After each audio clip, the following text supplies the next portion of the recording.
ರಾಹುಲ್ ಗಾಂಧಿ ಅವರು working committee ಮೀಟಿಂಗ್ನಲ್ಲಿ ನಾನೇ suggest ಮಾಡಿದ್ದೆ, ಪ್ರಸ್ತಾವ ಮಂಡಿಸಿದ್ದೆ.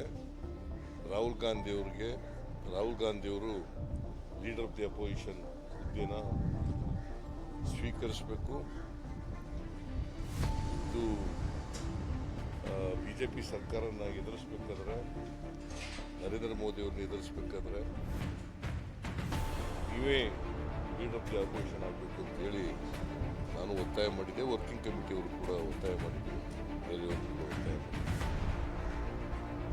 ರಾಹುಲ್ ಗಾಂಧಿಯವರು ಈ ಜವಾಬ್ದಾರಿಯನ್ನು ತಗೊಂಡಿರ್ತಕ್ಕಂಥದ್ದು ದೇಶದ ಹಿತದೃಷ್ಟಿಯಿಂದ ಬಹಳ ಒಳ್ಳೆಯದು.